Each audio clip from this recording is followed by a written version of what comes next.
Assalamualaikum warahmatullahi wabarakatuh. Kami dari kelompok 5 akan menjelaskan presentasi tentang resiko investasi.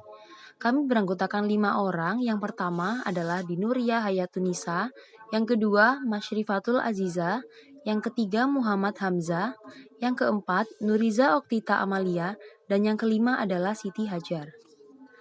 Saya Masyrifatul Aziza, nomor induk mahasiswa 1931920, akan menjelaskan PowerPoint pada slide ketiga dan juga keempat. Untuk pengertian resiko investasi adalah kemungkinan perbedaan return aktual dengan return yang diharapkan investor. Dengan adanya resiko, para pemodal diharapkan bisa mengambil keputusan investasi dengan baik, sehingga bisa meminimalkan resiko investasi sekecil mungkin. Sumber-sumber resiko dalam investasi ada 7. Yang pertama adalah resiko pasar, yang kedua resiko inflasi, yang ketiga resiko bisnis, yang keempat resiko finansial, yang kelima resiko likuiditas, yang keenam resiko nilai tukar mata uang, dan yang ketujuh adalah resiko negara atau politik. Di sini saya akan menjelaskan untuk yang resiko pasar, resiko inflasi, dan juga resiko bisnis. Resiko pasar adalah resiko yang dihadapi investor karena adanya fluktuatif harga saham yang berakibat pada turunnya nilai investasi yang ditanamkan. Untuk yang resiko inflasi adalah resiko daya beli, atau jika inflasi meningkat drastis, pada umumnya investor akan lebih banyak menahan dan untuk tidak investasi, karena inflasi yang terlalu tinggi bisa menunjukkan kelesuan ekonomi. Dan resiko bisnis adalah resiko yang dipengaruhi oleh fundamental perusahaan itu sendiri. Apabila kinerja perusahaan terganggu, hal ini juga turut berpengaruh terhadap harga saham perusahaan. Saya Muhammad Hamzah, NIM 1931923. Di sini saya akan menjelaskan presentasi slide 5 dan 6. Sumber-sumber risiko dalam investasi. Sumber-sumber risiko dalam investasi terdiri dari risiko finansial, risiko likuiditas, risiko tukar mata uang, dan risiko negara atau politik. Risiko finansial adalah risiko yang berkaitan dengan keputusan perusahaan untuk menggunakan utang dalam struktur modal. Risiko likuiditas adalah risiko yang berkaitan dengan likuid tidaknya suatu efek. Semakin cepat suatu efek di perdagangan, semakin likuid efek tersebut dan sebaliknya. Risiko nilai tukar mata uang adalah risiko yang berkaitan dengan fluktuasi mata uang domestik dengan mata uang negara lainnya. Dan risiko negara atau politik adalah risiko yang berkaitan dengan kondisi politik di suatu negara. Bagi perusahaan yang beroperasi di luar negeri, stabilitas politik dan ekonomi negara bersangkutan sangat penting diperhatikan untuk menghindari risiko negara. Pasar modal. Pasar modal adalah tempat kegiatan perusahaan mencari dana untuk membiayai kegiatan usahanya. Fungsi utama pasar modal adalah sebagai sarana pembentukan modal dan akumulasi dana bagi pembiayaan bagi suatu perusahaan atau emiten.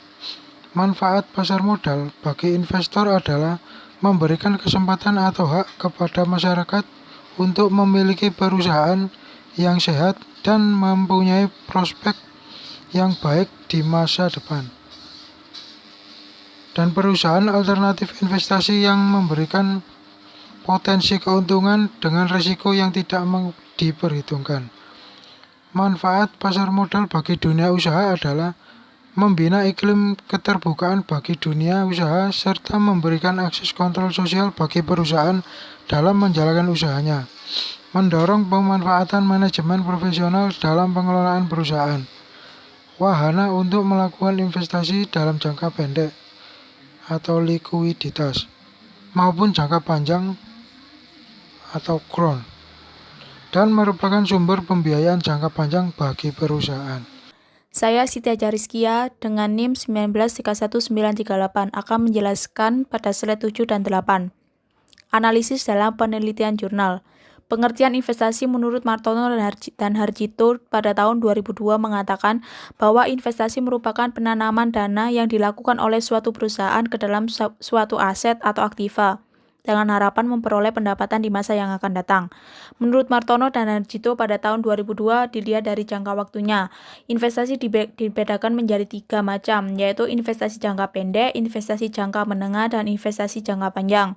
Sedangkan dilihat dari jenis aktivanya, investasi dibedakan ke dalam investasi pada aktiva real, contohnya investasi dalam tanah, gedung, mesin, dan peralatan. Dan investasi pada aktiva non-real atau aktiva finansial, contohnya investasi dalam surat-surat berharga. Adapun keputusan investasi menurut Sutrisno pada tahun 2003 mempunyai dimensi waktu jangka panjang, sehingga keputusan yang diambil harus dipertimbangkan dengan baik, karena mempunyai konsekuensi berjangka panjang pula. Selanjutnya, penyebab perencanaan keputusan investasi. Yang pertama, dana yang dikeluarkan untuk keperluan investasi sangat besar, dan jumlah dana yang besar tersebut tidak bisa diperoleh kembali dana tersebut dalam jangka pendek atau diperoleh sekaligus. Yang kedua, dana yang dikeluarkan akan terikat dalam jangka panjang, sehingga perusahaan harus menunggu selama jangka cukup lama untuk bisa memperoleh kembali dana tersebut. Dengan demikian akan mempengaruhi penyediaan dana untuk keperluan lain. Yang ketiga, keputusan investasi menyangkut harapan terhadap hasil keuntungan di masa yang akan datang. Kesalahan dalam mengadakan peramalan akan dapat mengakibatkan terjadinya over atau under investment, yang akhirnya akan merugikan perusahaan, misalnya penjualan terlalu besar sehingga membeli peralatan yang besar dengan investasi juga besar. Ternyata permintaan kecil, akhirnya banyak kapasitas yang menganggur dan biaya tetap atau penyusutan sangat besar. Demikian sebaliknya. Keempat, keputusan investasi berjangka panjang, sehingga kesalahan dalam pengambilan keputusan akan mempunyai akibat yang panjang dan berat, serta kesalahan dalam keputusan ini tidak dapat memperbaiki tanpa adanya kerugian yang besar. Saya Dinuria Hayatunisa, NIM 1931908, akan menjelaskan pada slide 9 dan 10 tentang konsep dasar pasar modal. Konsep pasar modal yang efisien merupakan tema yang dominan di kalangan akademis sejak tahun 1960-an. Menurut Black, 1990-243, istilah pasar modal yang efisien memiliki beberapa konsep yang berbeda, yaitu 1.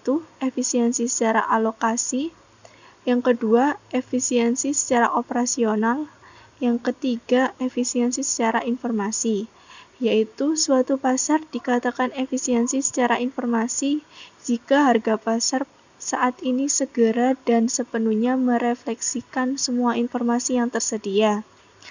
Istilah pasar efisien pada umumnya yaitu efisiensi secara informasi. Adapun tujuan pasar modal di Indonesia yaitu A. Mempercepat tujuan perluasan pengikut serta masyarakat dalam kepemilikan saham perusahaan. B. Pemerataan pendapat masyarakat melalui pemerataan pemilik saham. C. Menggairahkan partisipasi masyarakat dalam penggerakan dan penghimpunan dana untuk digunakan secara produktif. Pada slide 10 ini membahas tentang kondisi dan mekanisme pasar modal yang efisiensi. Pasar modal yang efisien merupakan suatu bentuk pasar yang terdiri dari banyak penjual dan pemberi yang saling berinteraksi di dalamnya dan memiliki karakter yang bersifat bebas, di mana cukup mudah bagi para investor baru untuk masuk dan mengadakan transaksi dan sebaliknya. Juga cukup mudah bagi lainnya untuk meninggalkan pasar setiap saat. Beberapa aspek tambahan lainnya yang merupakan syarat utama terbentuknya suatu pasar modal yang efisien adalah aspek-aspek berikut ini. A. Ketersediaan dan penyebaran informasi tersedia bagi masyarakat secara bebas dan relatif tanpa biaya. B. Harga saham berfluktuasi bebas. Harga saham tidak dapat dikendalikan oleh penjual dan pembeli di pasar modal. Yang C. Terdapat analis investasi dalam jumlah besar di pasar modal. Dikenal adanya dua tipe analisis investasi yang membantu terjadinya perubahan harga saham secara acak di pasar modal pertama. Para analis fundamental berusaha mempelajari kondisi perekonomian secara umum. Yang kedua, para analis teknikal yang berusaha mempelajari penggerakan harga saham di masa lalu dan mencari suatu pola-pola tertentu dari perubahan harga di masa lalu tersebut. Secara singkat, dapat dikatakan bahwa semakin banyak analisis investasi dan maraknya persaingan antar mereka akan membuat pasar modal setiap saat menunjukkan harga saham yang mencerminkan semua informasi yang relevan. Saya Nurizaki Tamalia, NIM 1931930 akan menjelaskan slide ke-11 dan 12. Resiko investasi di pasar modal. Resiko tidak bisa dihindari, dan pada umumnya resiko muncul dari 3 kemungkinan. Yang pertama, besarnya investasi. Suatu investasi yang besar lebih baik dibanding investasi kecil, terutama dari unsur kegagalannya. Apabila proyek dengan investasi besar gagal, maka kegagalannya bisa mengakibatkan perusahaan menjadi bangkrut. Sedangkan investasi kecil mempunyai resiko yang kecil, artinya tidak terlalu banyak mengganggu operasional perusahaan secara keseluruhan. Yang kedua, penanaman kembali cash flow. Apakah perusahaan akan menerima proyek investasi dengan 24% selama 2 tahun atau yang mendatangkan keuntungan 20% selama 4 tahun? Jawabannya adalah seberapa besar kemungkinan hasil dari penanaman kembali investasi dengan hasil 24%. Apabila resiko dari penanaman kembali proyek pertama tersebut besar, maka proyek dengan hasil 20% lebih diutamakan. Yang ketiga, penyimpangan dari cash flow. Seperti diuraikan di atas, bahwa cash flow perusahaan didapat dari penerimaan keuntungan di masa yang akan datang.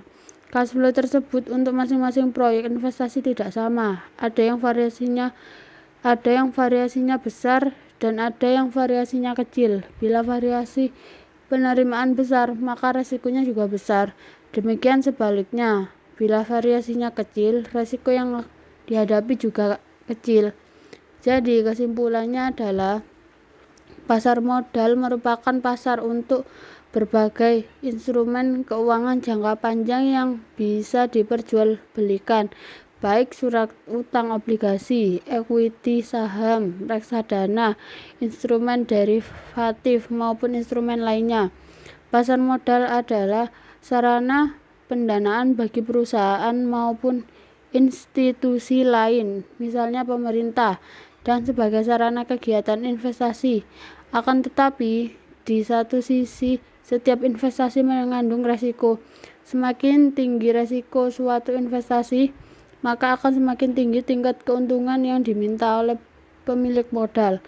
Hubungan positif antara resiko dengan tingkat keuntungan menjadi pertimbangan dalam investasi. Sekian presentasi kelompok kami. Wassalamualaikum warahmatullahi wabarakatuh.